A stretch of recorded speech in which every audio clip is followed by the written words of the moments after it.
Welcome back, everybody. Ready for another deep dive? Today we're going all in on 1984 by George Orwell. 1984. A Yeah. classic. Yeah, it seems like we're always talking about this book. Like, it keeps finding its way back into the conversation. Right. And for good reason, I think. For sure. I mean, anytime people start discussing, power, control, totalitarianism, Yeah, that's right there. always comes up. And we actually found some super interesting excerpts from a literary podcast, Okay. yeah, called Deep Dives with Smart Bookworms. Catchy. Yeah. So we're going to use those excerpts and kind of see what we can pull out of 1984. Really try to get into some of those big themes. Sounds good. Like, how does the party, exert so much control over everything? Yeah. How does that affect the people? Like, especially Winston. Right. And then maybe the scariest question of all is, do we see any of that stuff happening today in 2024? Ooh, scary question. Hmm. Well, one of the things about 1984 is that, it's not just some dystopian thriller. Oh, yeah. I mean, it is, but Hmm. Orwell really created this world that feels so plausible. Right. Like it could actually happen. I think that's why people, keep coming back to it generation after generation. Yeah, for sure. It definitely gets under your skin a little bit. So, Yeah. okay, let's dive into that world then. Right away, you realize that the party's control over Oceania isn't just brute force. No. It's much deeper than that. Yeah, it's like they control information, they control history itself. Mm. And that's really how they stay in power. Like, take the Ministry of Truth. Right. Their whole purpose is to rewrite the facts. Yeah. Not to uncover them, Yeah. but to twist things, to fit the party's agenda. And the podcast gave this one detail that really stuck with us about how the party claims to have never been allies with Eurasia. Oh, right. But Winston, he remembers it differently. They were allies just 4 years before. It's wild.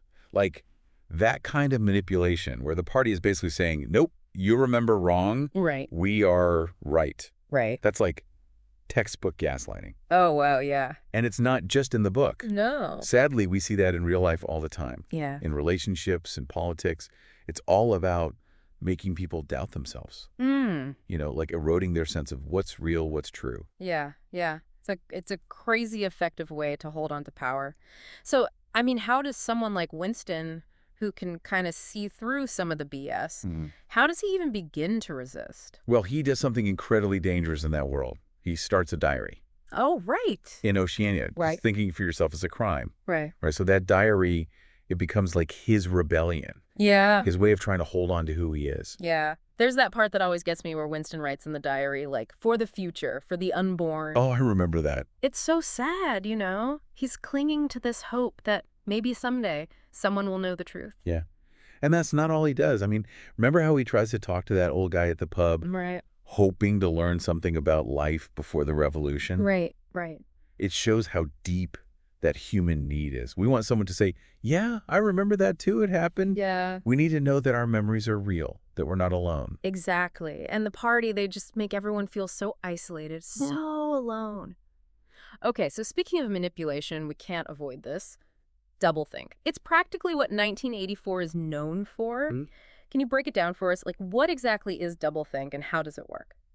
So doublethink, it's basically the ability to believe two opposite things at the same time. Oh, okay.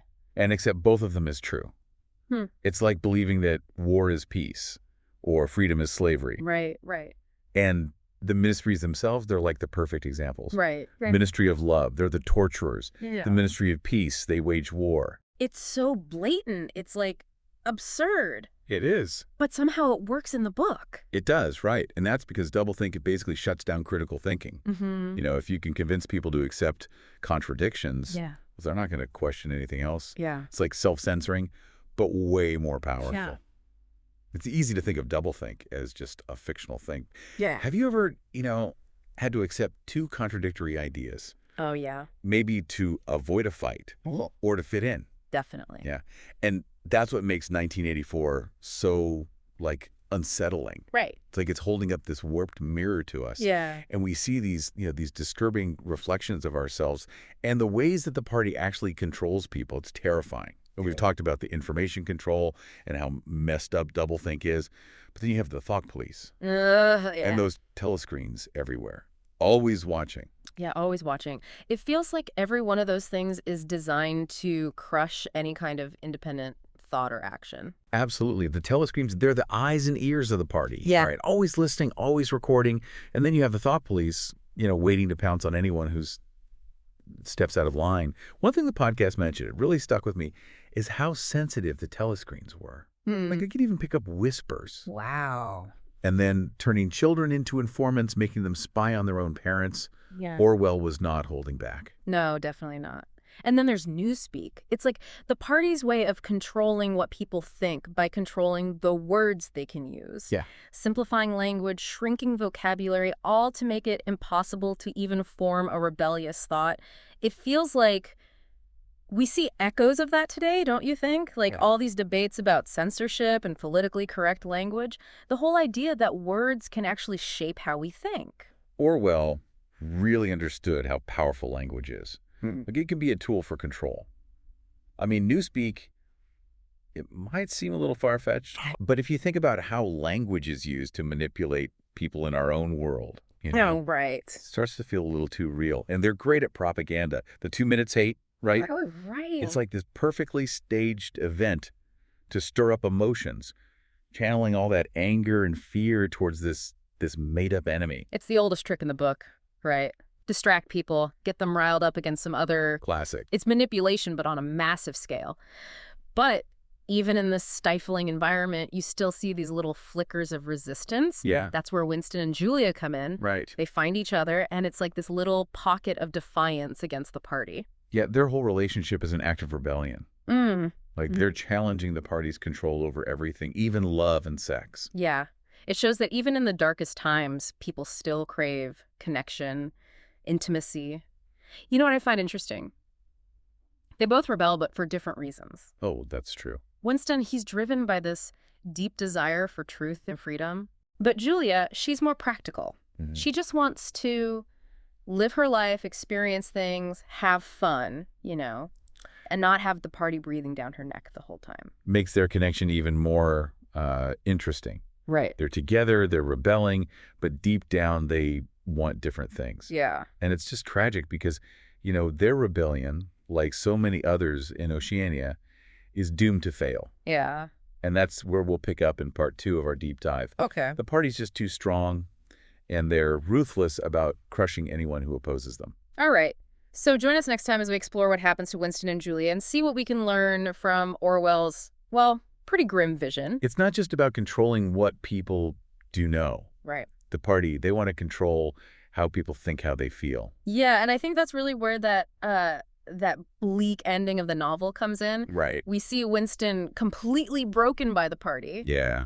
It's rough, It is. Especially after seeing him fight so hard to hold on to the truth, to who he is as a person. It's definitely not an uplifting ending, No. but it's powerful.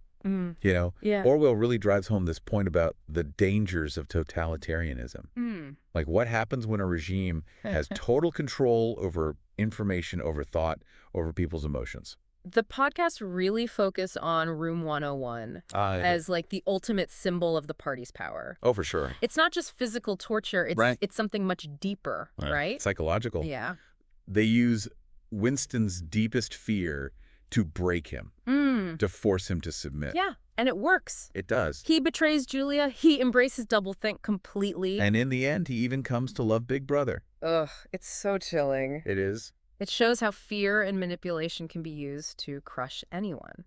So where does this leave us in the 21st century? Right. Is 1984 just a warning? Or is there something more we can take away from it? I think it's both.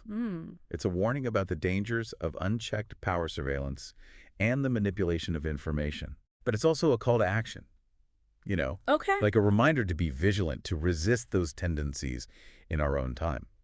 The podcast made some interesting connections between the world of 1984 and what we're seeing today. Oh, yeah. They talked about surveillance technology, the spread of misinformation, and how divided we are politically. Yeah, it's hard to ignore those parallels. Yeah. Like, we have our own versions of telescreens, our own ministries of truth, maybe even our own versions of doublethink. It's scary to think about. That is. Orwell was so ahead of his time. Mm-hmm. He understood how technology could be used to control people, Yeah. not just through violence or force, but through these subtle forms of manipulation. It's creepy how accurate he was. Totally. 1984 isn't just about some far-off dystopia. No. It's a reflection of our own capacity for control and manipulation, even cruelty. It forces us to look at ourselves and be wary of those who might exploit those tendencies. So what can we do about it? If the party in 1984 represents this overwhelming force, how can we as individuals resist that? Especially in a world that feels so complex and interconnected. Yeah. That's the big question Orwell leaves us with. And there are no easy answers. Right. But the podcast highlighted the importance of critical thinking, Okay. like questioning the information we're bombarded with Yeah. and being aware of how we can be manipulated. It's about not just accepting everything at face value, right? Right. But also recognizing that even technology that seems harmless can be used to invade our privacy and take away our freedom. Exactly. We need to be vigilant, challenge authority, and defend freedom of thought and expression. Yeah. We can't afford to just retreat into our own little echo chambers. Right. Engaging with different perspectives, even ones that make us uncomfortable, is so important. It's about resisting the urge to simplify complex issues. Yeah. To see everything as black and white or to demonize people who disagree with us. 1984 reminds us that nuance and critical thinking are essential in fighting against those totalitarian tendencies. It's definitely a constant struggle. It is. But as Orwell wrote, if liberty means anything at all, it means the right to tell people what they do not want to hear. Powerful words. Yeah. Speaking truth to power, even when it's hard or makes people mad, is so important for a free society.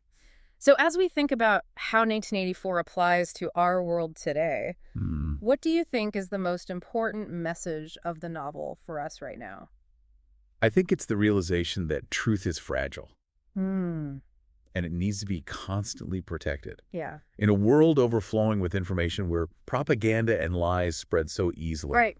we can't just assume that truth will win out. No. We have to actively seek it out, critically evaluate what we see and hear, and be willing to defend it. That's a powerful message. It is. It reminds us that we all have a responsibility to protect truth and resist manipulation. It's not just about being aware of the dangers. It's about actively fighting for a more truthful and just world. Couldn't have said it better myself. But before we go too far down that road, let's turn to our listeners. Okay. What's been your biggest takeaway from this deep dive into 1984 so far? Yeah. What parts of the novel feel most relevant to you today? And where do you see the biggest differences between Orwell's world and ours? It really makes you think, doesn't it? Yeah. Like, how can we learn from history, from what people like Orwell tried to warn us about, so we don't end up in that same kind of mess? Yeah, it's easy to get caught up in the similarities between, like, the world of 1984 and what's going on in the world today. Right. But we also have to remember that it's not a perfect match. One thing that really hit me as we were talking is that even small acts of resistance, they still matter. Like Yeah. Winston's diary, Julia just wanting to be free to live her own life. Yeah. It might seem pointless when you're up against this huge, all-powerful system. But they're still saying no. It's that spark of humanity that the party can't completely crush. Right. And maybe those little sparks, they could turn into something bigger. Yeah, maybe that's where hope comes in. Not some huge revolution, but just those everyday acts of courage, Yeah. of compassion, Yes, of it's- refusing to accept things the way they are. It's about remembering that we have power as individuals. Mm, We might not be able to, dismantle a whole totalitarian system overnight, right. but we can choose how we react to things. Yeah. We can choose to think for ourselves, to question authority, to stand up for what we believe in, even in small ways. And Orwell himself, he was all about that. Absolutely. He was a writer, a journalist, always speaking out against the status quo. And even today, his words inspire people to fight for a better world. You know, one of the most amazing things about 1984 is how it's influenced our language. Oh, yeah. Like Big Brother, doublethink, thought police. It's like they're part of our everyday conversations now. Yeah, exactly. And we use them to talk about the same dangers that Orwell was writing about. It's pretty incredible. It shows how powerful the book is. Yeah. Like, it goes beyond just being a story. Mm-hmm. It's become part of how we understand the world. And that's why it's still so relevant today. It's not just some sci-fi story about a dystopian future. Right. It's a reflection of, the dark side of human nature, how we can be controlled and manipulated.